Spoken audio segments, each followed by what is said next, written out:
You try to do everything right. Great line in that movie, Jim Carrey.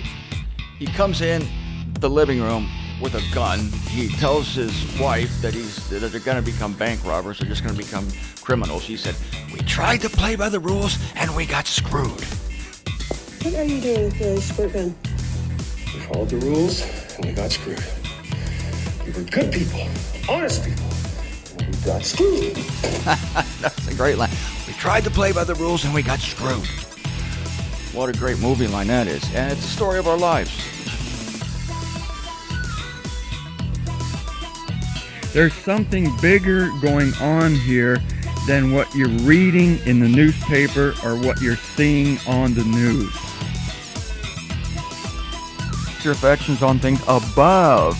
And as we go up and we begin to see the big picture and we see where God is going. No definite article present in the Hebrew. It's not in the beginning. It's in a beginning. This was a beginning, not the absolute beginning of anything.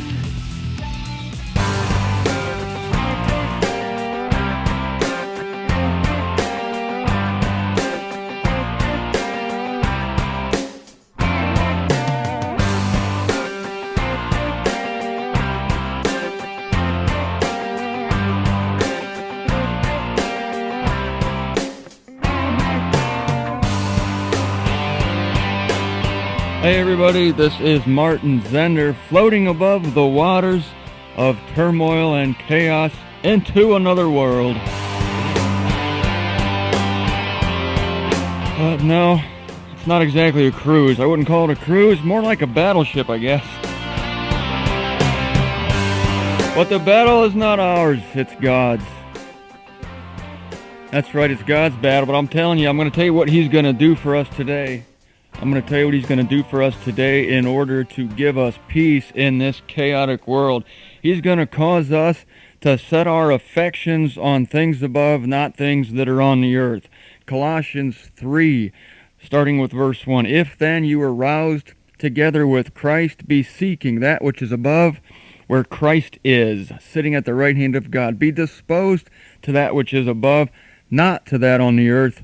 For you died, and your life is hid together with Christ in God. That's a figurative death. You're still alive, but we're considered to have died in Christ. And in spirit, where He is, there we are. We're going to be there someday, actually. Today we anticipate it in spirit. We behave as if resurrected from among the dead. That is Romans chapter 6. But whenever Christ our life should be manifested, then we also shall be manifested together with Him in glory. I should get into verse 5 here. That was Colossians 3, verses 1 through 4. This really plays into my topic this week. Verse 5. Hadn't planned on doing this, but I'm looking at it here, and it looks really rich. Deaden then your members that are on the earth, prostitution, uncleanness, passion, evil desire, and greed, which is idolatry, because of which the indignation of God is coming on the sons of stubbornness, among whom you also once walked when you lived in those things. Today, we are facing a time when the indignation of God is coming on the sons of stubbornness. We are today in a time that is parallel to the days of Noah. And for that, remind me to come back here to verse 5. For that, I need to go to Matthew 24 and verse 37. For even as the days of Noah, thus shall be the presence of the Son of Mankind. For as they were in those days before the deluge, masticating and drinking and marrying and taking in marriage until the day on which Noah entered into the ark, and did not know till the deluge came and takes them all away, thus shall be the presence of the Son of Mankind. And so, being in a parallel time today, I'm going to look at the crisis of Eon 2. What's Eon 2? You're going to find out what Eon 2 was and what the crisis of Eon 2 was and how that is going to help you sort out what is happening today. Not sort it out, but understand it. and see that God is in it, see what place it plays in God's program. I'm going to talk to you today and tomorrow and this week about a big calendar. I feel sorry for anybody who's glued to the news if it's taken away their peace. Now, some people, of course, they want to know what's going on. And you're looking at me, oh, Martin, we're disappointed already. We thought this week you're going to give us the inside story on the Middle East. You're going to get into the troop movements. You're going to talk about Israel and the Palestinians and the Hezbollah and all these parties and factions, and you're going to put it all in perspective for us. Well, I am going to do that indeed, because I am Martin Zender. Of course, I'm going to do it, but not in the way you expect. I do the unexpected, not because I try to. That's just the way I am. I can't look at it that way. Hey, everybody's doing that today. All the commentators on the radio and the news, they're getting all caught up in the trees, in the chaos, and they're trying to sort out the mess. Well, I'm going to give you a perspective on it, all right, and I'm going to give you a revelation on it. But instead of zooming in, you don't like those maps you got on the internet?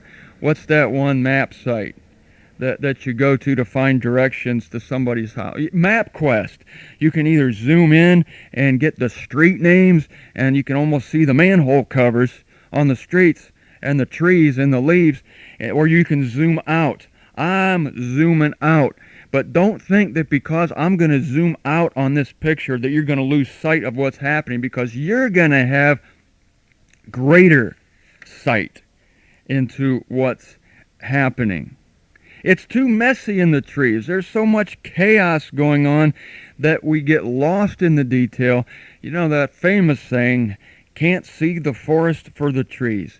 Well, we're going to not only look at the forest, but we're going to back up, and we're going to see what God's doing. There's a great Jodie Foster movie out there. Well, I take it back. It's not a great movie. The first 5 minutes are indeed great. The movie's called Contact. I saw it sometime last year. You got to rent this movie and watch the first 5 minutes, then turn it off, okay? It's not that great of a movie. But the beginning is inspired. It starts with a close-up on Earth, and then the camera pans out slowly, and the audio accompaniment starts with this modern television, radio, and as the camera backs up and we start to see the Earth as from a satellite, you get older sound clips like from the 50s, and then it goes back, and you're back in the early 1900s, and then the camera pulls back and you see the Earth, and all of a sudden there's no sound at all. There's no sound because we're going back in time to the creation of this universe. It goes past the Earth. Then you see the sun. It goes flying by in the solar system. And it goes back in the Milky Way galaxy. And wow, you start to see the big picture and you realize that there's something bigger going on here. There's something bigger going on here than what you're reading in the newspaper or what you're seeing on the news. The big picture. And this week, I'm going to show you that picture, and it's going to give you more peace than any commentators you're hearing today. No, it's not exactly a cruise. I wouldn't call it a cruise, more like a battleship, I guess.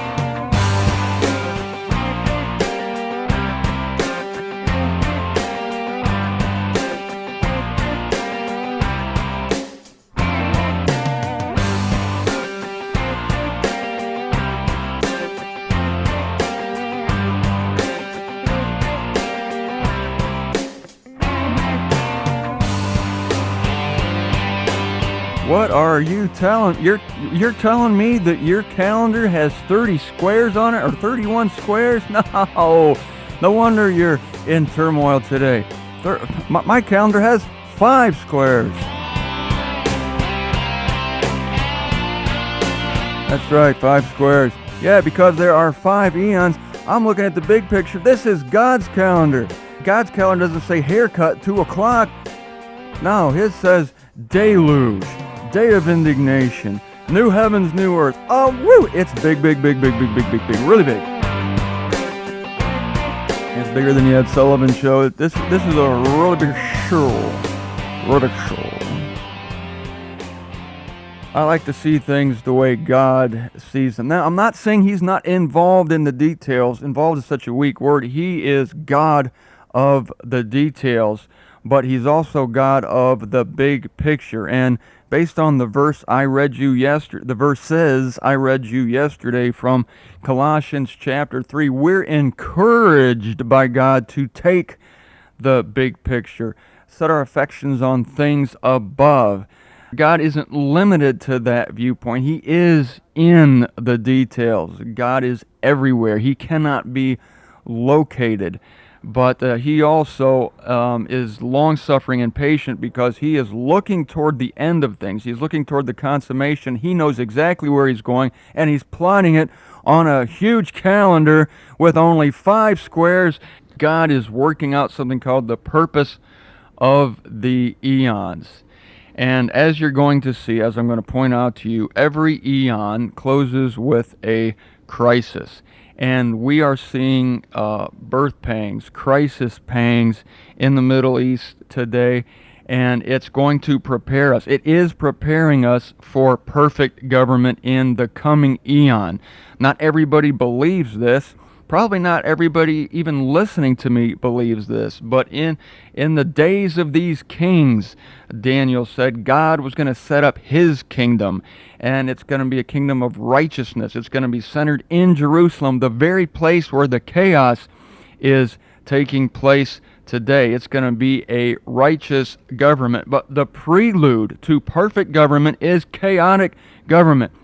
It's necessary. Likewise, the prelude to the current eon, the current world we're living in now, in and on now, the prelude to that was the deluge in the days of Noah, the worldwide flood that prepared the earth for the governments of today.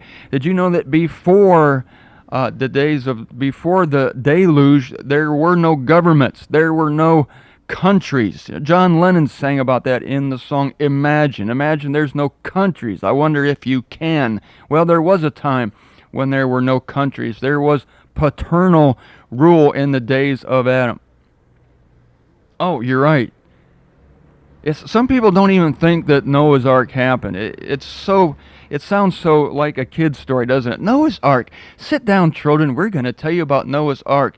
It ain't Noah, it's Nick. I call him Nick. N-C-H. That's the Hebrew root. It means stop. Oh, I got to read you Genesis 5. Lamech was Noah's papa, Nick's papa, and he named him Nick for a reason. I'm quoting from Genesis 5. And living is Lamech 180 years, and begetting is he a son, and calling is he his name Noah. It's actually Hebrew N-O-E, no, but it's based on the primitive root Nick, N-C-H. It means to stop. Listen to this, though. Begetting is he his son, calling is he his name Noah, saying, this one will console us because of our doings, and because of the grief of our hands, because of the ground which Yahweh Elohim makes a curse. Unquote. That was a quote from Lamech, who came from a great line of people. Believe me, Lamech's father was Methuselah, and Methuselah's father was Enoch. Enoch was of Seth.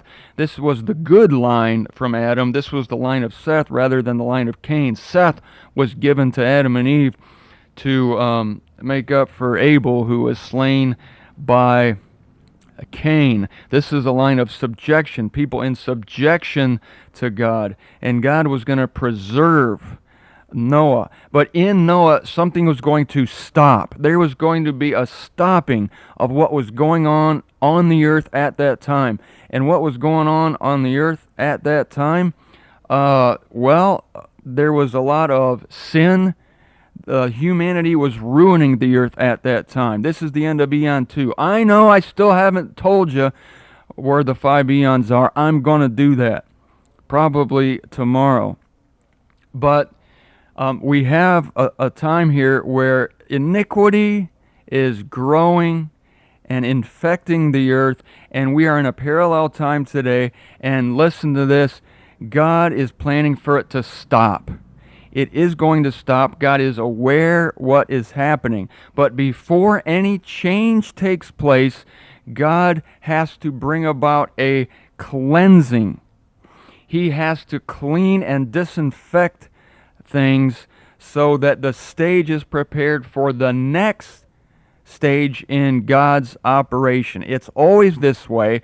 That's why I want you to see the present turmoil in the Middle East as a necessary development of a preparation for a cleansing God is going to make. Many Christians today believe that the world is eventually going to get good, that mankind is going to become refined, at least believers are, and that Christ is going to come in some mystical way and perfect human beings. That's not true.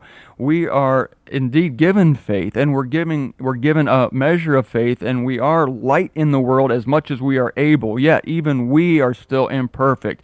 And we look for Christ to come to clean the house, to perfect us, and it's going to happen at once. It's not going to happen gradually like some evolution. And it didn't happen gradually in the days of Noah. And Christ, as we read yesterday in Matthew 24, likens these days, the end days, likens them to the days of Noah. And there was a sudden stoppage. God said, enough, it's going to stop. Was God mad? No, I'm going to get into this too. You think God was mad and really ticked off and vengeful when the flood waters came. He wasn't. It was not an angry God. It was a God who sighed and said, it's time for this to stop for the sake of the people, for the sake of the earth, for the sake of my development of my program of the eons. And God the whole time has in mind what he's coming to. And you can only see that as we lift the viewpoint and go back, or should I say up. Set your affections on things above. And as we go up and we begin to see the big picture and we see where God is going, we see that he is planning on bringing all humanity to a perfect end, all in all, reconciling all things in him. But first, he has to make humanity understand via experiences that we cannot perfect ourselves, that human government must fail, even given the best circumstances. And again, we didn't even have human government until the deluge, commonly referred to as the flood. Now, some people, again, don't even believe that Noah's Ark is true. I had priests, and when I was a kid, they told me that this is just a story. You know, there was no such thing as Noah. It's all allegorical. You know, if I see somebody with a black shirt and a white collar, to me, that's just like a sign around their neck saying unbeliever. Not only do they not believe what Christ accomplished on the cross, but they don't believe what God said happened. Many people just spiritualize this stuff away and say, well, but if you do that, where do you stop? Were Adam and Eve really on the earth? Were they real people? Or was this just a story that was made up to give us some kind of hazy picture about how things were? No, these people and their generations occurred. And there was a man from the line of Seth who was righteous in his generation, and he was a picture of Christ. And he built a big frickin' boat, and it was called a Thebe, T-H-B-E. It wasn't called an ark. That's an English word. Thebe. Love this word. You know what it means? This is really interesting. T-H-B-E. Don't ask me how to pronounce it in the Hebrew. Okay, I'll try it. Thebe. I don't know. When you put a T and an H and a B together, it's kind of hard in English. B usually has the force of in. If you put a TH in front of it, it indicates you, and an E at the end gives us a direction toward. So you put all those elements together and you get you into. You into. In, you, and to, these three elements, B, T, H, E. You into. You go into this because I'm going to preserve you. And I'm going to draw parallels for you today, this week, I should say. I'm going to draw parallels for you to see that God is telling us you into. You are into me. And that goes back to my first verse yesterday that your life is hid. Oh, isn't that great? be disposed to that which is above, not to that on the earth. For you died, your life is hid together with Christ in God. You into me. God hid Noah during a time of great indignation, and God is hiding you today. That's why I want you to see the big picture. I want you to be hidden from this prostitution, greed, uncleanness, all these things that are happening in the Middle East. God is hiding you in an ark today because these are parallel times. I'm going to show you these times tomorrow. In the meantime, I'm Martin Zender. 5 Eons. We'll see you tomorrow.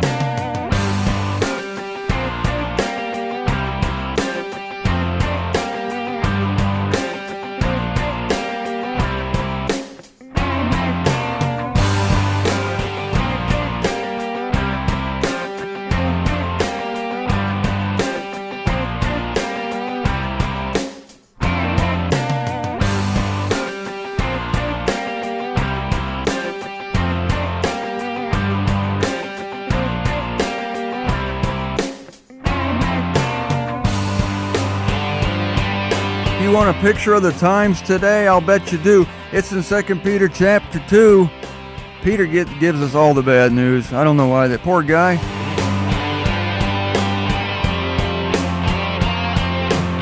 2 Peter chapter 2, yet there came to be false prophets also among the people, as among you also there will be false teachers who will be smuggling in destructive sects, not sex, S-C-X, sects, S-E-C-T-S, destructive sects. Boy, is that what we see.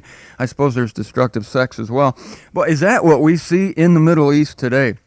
Many different sects, and they're all destructive. They're disowning the owner who buys them, bringing on them, I'm quoting again from Peter here, who buys them, bringing on themselves swift destruction. And God is preserving you from this. He is putting you in a metaphoric ark today, which pictures the literal ark of yesteryear, and many, quote, verse 2, chapter 2, 2 Peter, many will be following out their wantonness, because of whom the glory of the truth will be calumniated, and in greed with suave words they will traffic in you, whose judgment of old is not idling, and their destruction is not nodding.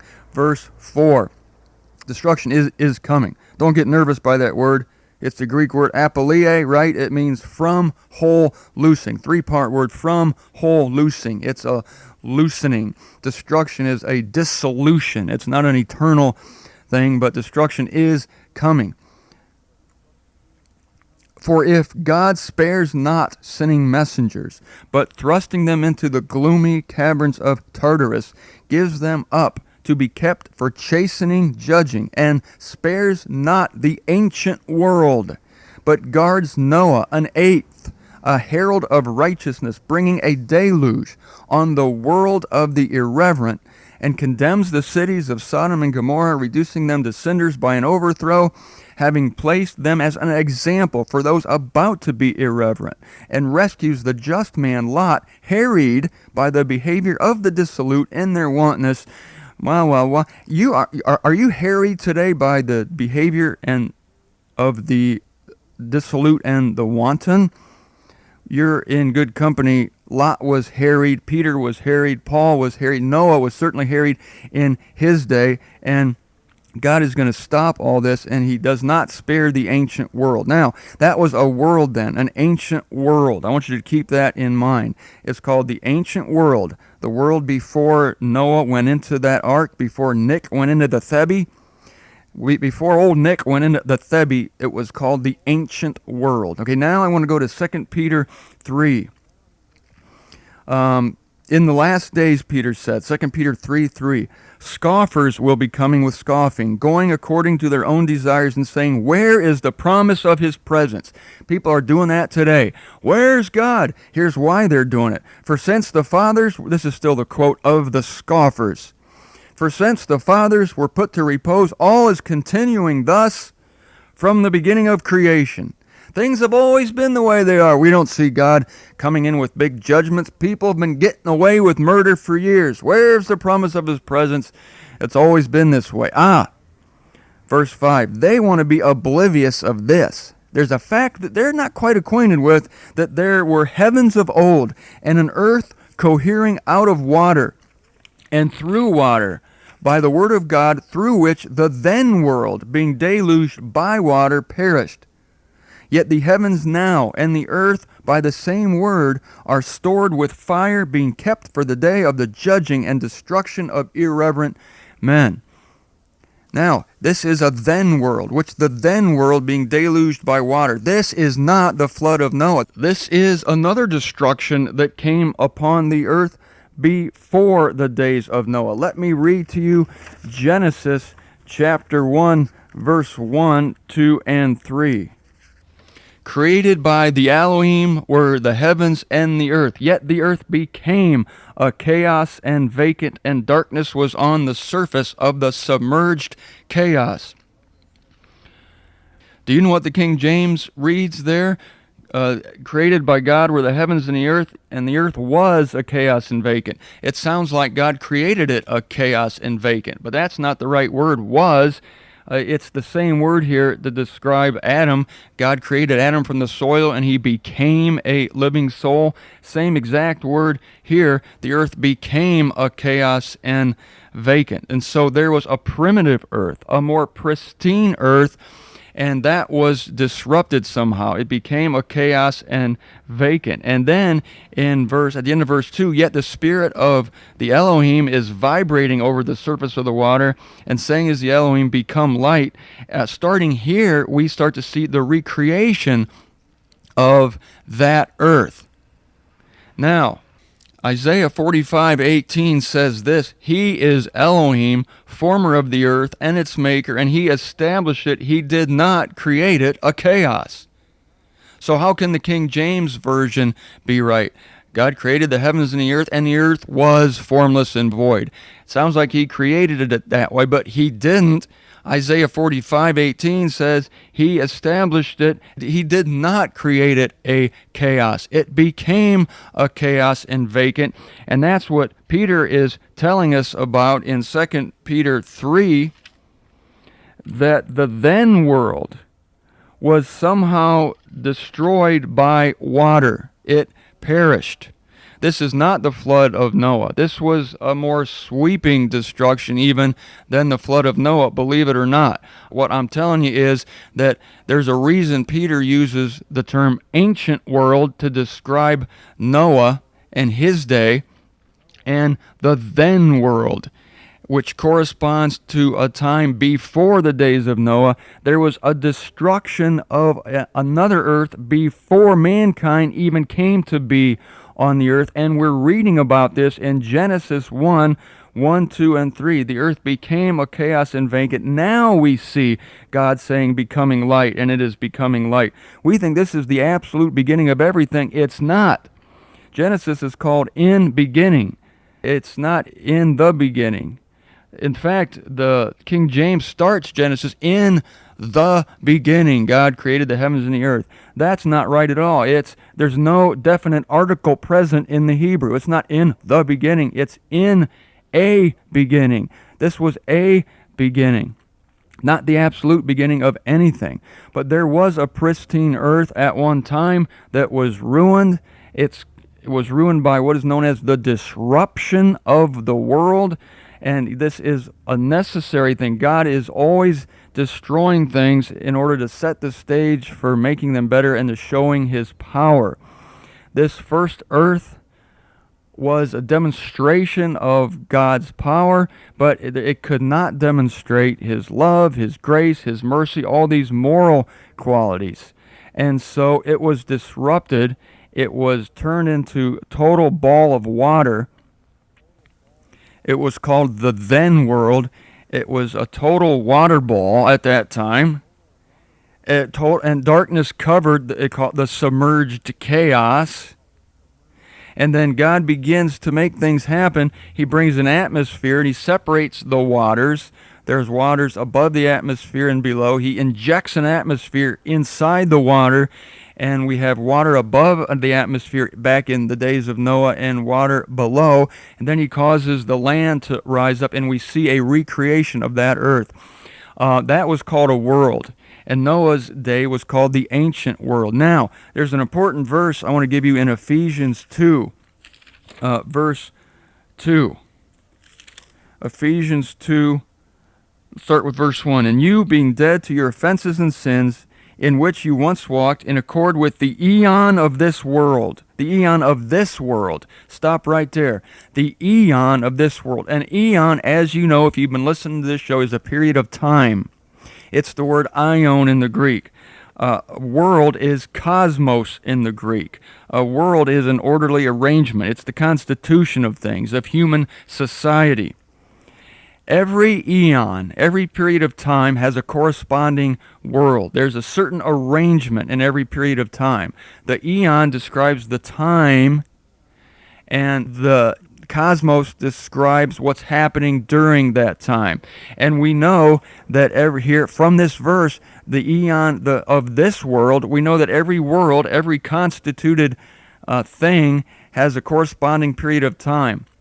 That's why we know that the then world, this pristine earth that God created that was disrupted in Genesis 2, if that was a world, then it must have had a corresponding eon. So that was an eon at that time. Then came the disruption, and then we have a recreated world, and that was called, Peter calls that the ancient world. That was the world that Adam walked on. And now we have Paul talking about the eon of this world.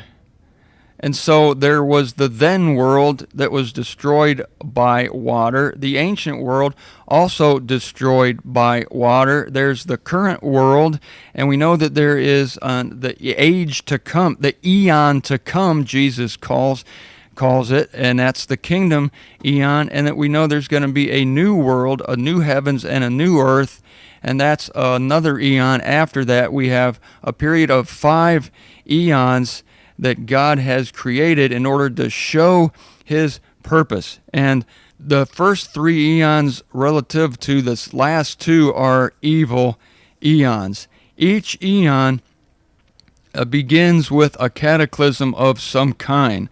The first eon ended by the disruption of the world. You'll see that phrase in the Greek scriptures quite often. King James has made it the foundation of the world. Unfortunately, there's another word for foundation in the Greek. It's themelios. It means a place care. Those are the elements.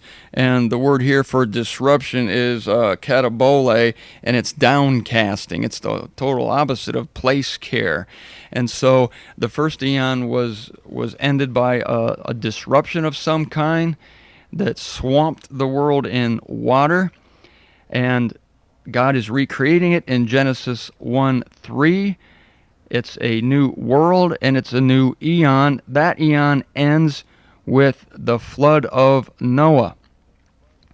And Noah walked out of the Thebi onto a new world, a new arrangement of things, because now we're going to see the coming of nations, where before we didn't have nations. It was a paternal type of rule. It was very lax, and men became evil, and they polluted the earth. So now we're going to try human governments. Quote, try, unquote. God doesn't experiment, but God is going to make sure that mankind knows that any method they use is going to fail. And so Noah walked out, as I said, onto a new eon in which we have nations, we have governments, we have rule. Guess what? This is ending in failure also, as we see today. This current wicked eon is going to end also with a cataclysm called the Day of Indignation. And that is going to give way to the kingdom eon, or the kingdom world. And if you read Isaiah, you see that Israel can only come through the matrix via severe birth pangs. And I want you to see that's nothing new in God's operation, because every new thing he does is preceded by a cataclysm. And the scoffers, Peter talks about in 2 Peter, were unaware of one of these cataclysms, namely the disruption. Apparently they had no regard for Noah's day, that God also brought a judgment on the world at that time. But at that eon, the kingdom eon, it's an improvement. It's a good eon compared to the 3 eons that went before, yet it also ends in a major cataclysm. Peter says this current earth is stored with fire, and the elements will be combusted by fire and with fire, and God is going to bring a new heavens and a new earth. That would be World 5, Eon 5, and that leads us to a time called the consummation. Death is segregated during Eon 5, but it's not eliminated because the second death is still in operation, but God is going to abolish death at the consummation. This was a rough sketch of the 5 eons, God's calendar. And if you're looking at it from an aerial view, I have a little thing I drew up there. If you're looking at the internet right now on your monitors, you'll see God's calendar, each eon separated by a cataclysm. The first one and the last one are more severe than the middle two. The first cataclysm was gigantic. It's called the disruption. The last one is the total combustion of this earth and the elements by fire. That's going to bring a new earth. In the meantime, you have these sub-cataclysms. Not saying they're not bad, but they're not as totally cleansing as the other two. These would be the flood of Noah and the day of indignation that is coming. We're at the central crisis of the eons. We are right smack dab in the middle of it. This is the most wicked eon that has been. This is the eon that crucified the Son of God. If you're wondering why you're having a bad day, look at God's calendar. You're in the middle of it, but there's a verse in Hebrews that says, at the consummations of the eons, Christ was manifest. At the consummations of the eons. The eons began to wind down at the coming of Christ. Folks, this is Hump Day. How appropriate that this is Wednesday today, because Eon 3 is Hump Day on God's calendar. That means things are winding down, which means things are winding up, because we're getting the bad eons out of the way and the good eons are on their way. I'm Martin Zender. I forget what I'm going to do tomorrow, but it's going to be great. You can bet.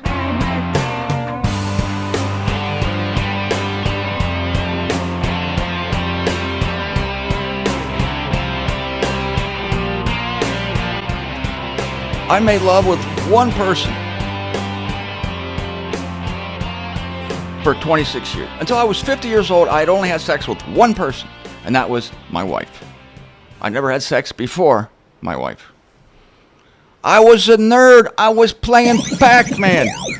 Was not into it. Was not pulled by it. I mean, I was aware of girls from a very, very early age.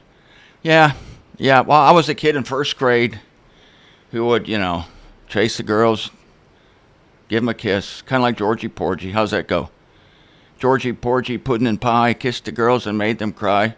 Oh, but that wasn't the case with me in first grade. Was I 6, 7 years old? No, it was Martin Zender, whiskey and rum, kissed the girls and made them, what was the last word? Kissed the girls and made them, it was hum. Kissed the girls and made them hum. Yeah, that was it. So, but I never felt the urge to conquer women. I'm a servant of women.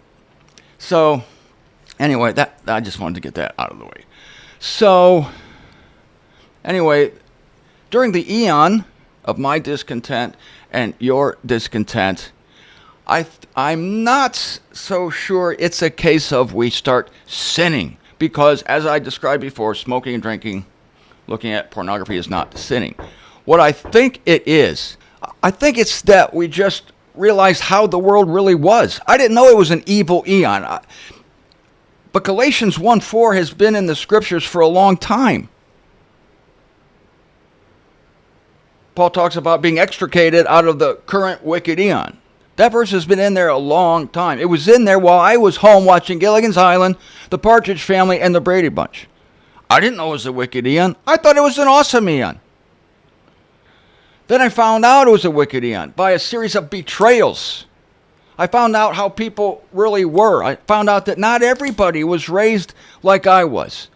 Many people were abused, especially women. They weren't loved. They were abused. This was a shock to me because I was so innocent going into relationships. Oh, this is going to be fun. Yeah, well, I found out different. Then I read Galatians 1:4 when I started reading the scriptures on my own in 1979. I got my first Bible, a New American Standard Bible. Current wicked eon. And as life goes on and as things happen, you realize that, shit, man, there ain't no Santa Claus, there ain't no Tooth Fairy, there ain't no Easter Bunny, and the cavalry ain't coming.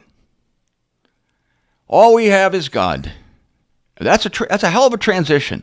That is a hell of a transition to make. From thinking that the world is going to provide your happiness, provide your contentment, provide your fulfillment, and you find out that it dashes you. I never found that out till I was like 50 years old. I was a late bloomer. Way late to the game. Way late to the evil Eon.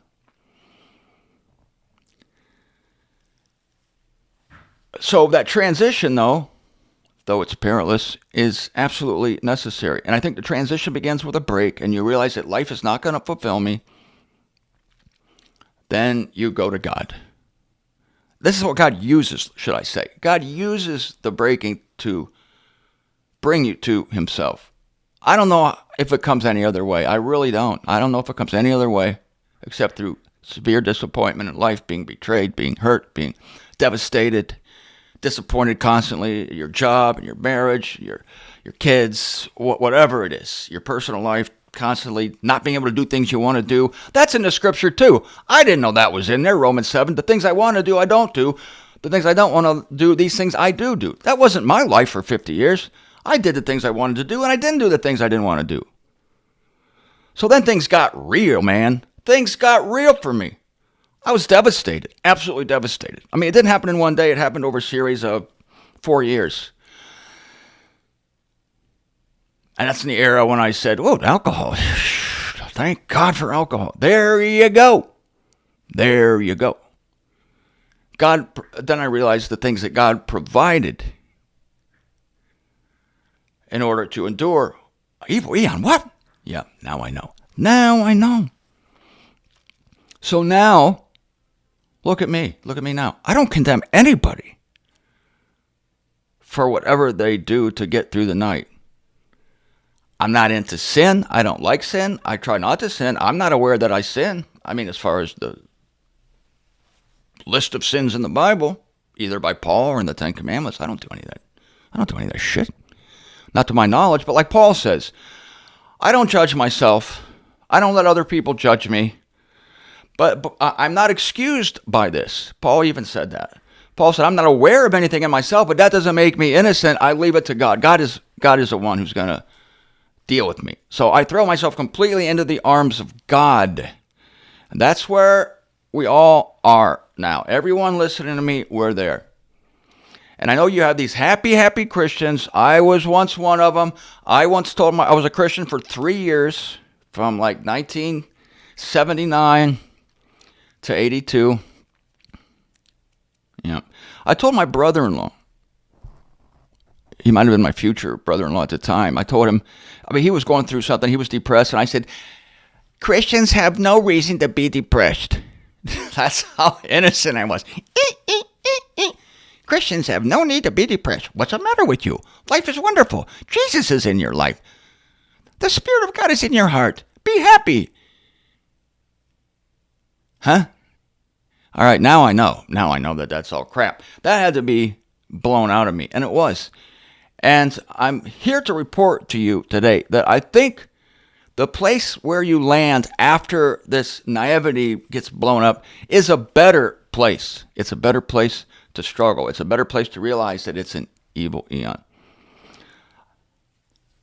It's a more spiritual place because your contentment and your joy is not based on anything the world can give you. Folks, it's Easter Day, so I can say this very appropriately. I put all my eggs in the next basket.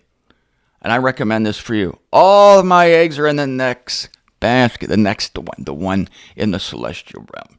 I got nothing here. I don't expect anything here. And this is a great thing when you stop expecting things. It's really sad in a way. It's horrible. It makes you want to cry because you have all these wonderful expectations as a kid. And for me, they were fulfilled. I expected to get a drum set when I was 10 years old at Christmas. And I did. I expected to get a meal every day. And I did. I expected to be loved by my parents. And I was. I expected the Partridge Family to come on at 7:30 on Friday night. And it did. I expected the Brady Bunch to come on right after that at 8 o'clock. And it did. never disappointed me. I expected Ginger and Mary Ann to be there for me, and they were. Ginger was voluptuous, Mary Ann was cute. I knew this early on. Everything came as expected. Then you grow up, and you have, maybe the problem is we have bigger expectations. And then as they are dashed one by one, then you realize, I got nothing here. Nothing's going to do it, man. Nothing. And you stop expecting it. That's almost, sadly, terribly, a better place to be in. Because as a friend of mine said, I've learned not to expect anything, and I've never been disappointed. Yeah, isn't that tragic? I don't expect anything, thus I'm never disappointed. I've come to that place. Maybe it's a place where you're just protecting yourself from trauma. You're protecting yourself from emotional things. I used to make all kinds of plans. My marriage, it's just my books and everything. I was going to publish this, publish that. I was going to be a famous author, blah, blah, blah. So you finally realize as these tin soldiers start to fall, one soldier at a time, say, I ain't got no army. My army's decimated. In this life, I'm through. What a great line from Jesus Christ Superstar. After he's beaten within an inch of a life, Jesus says to Pilate, after he asks him, where's your kingdom? He says, I have no kingdom. In this life, I'm through. There may be a kingdom for me somewhere if you only knew. Well, that was a line from a play in a movie, but there is a kingdom for Christ, and he knew it wasn't here. He says, my kingdom is not of this world. I think that's how he could walk through the cross, walk through that, because I was going to say he didn't expect anything, but he did, because he was disappointed. He expected his disciples to get it when he said stuff. I think he did, and they didn't, and so it disappointed him greatly. And I think the reason he rejoiced when he found faith anywhere in that God-forsaken land, he was thrilled. It comes out. I've not seen such faith in all of Israel. And he found it from people you wouldn't expect it from. A Roman centurion, a Samaritan.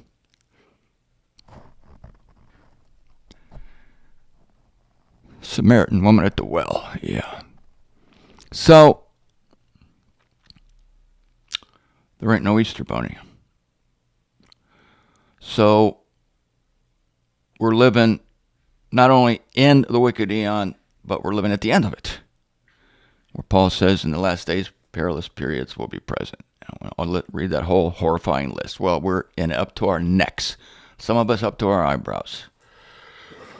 But we have a rescuer, and it is Christ. Jesus Christ is our rescuer out of the coming indignation. I tell people how bad this life is, and some people actually still tell me, this is just like any other age.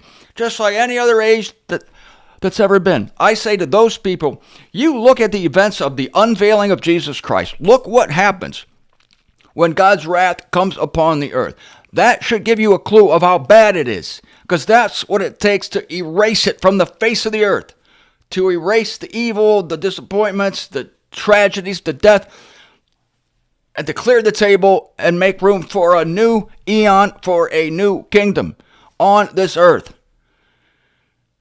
But ladies and gentlemen, we currently are, spiritually speaking and proleptically speaking, we are in the kingdom in the heavens. We are in the celestial realm. God seats us among the celestials in Christ. We're not there literally, but Paul also says in another place, 1 Corinthians 10:11, I think he says, the consummations of the eons have attained to us. That is, everything God is eventually going to work out in the end to bring everything to a satisfying conclusion. He considers us to be there in spirit. Paul does. Paul said it. Jesus Christ dictated it.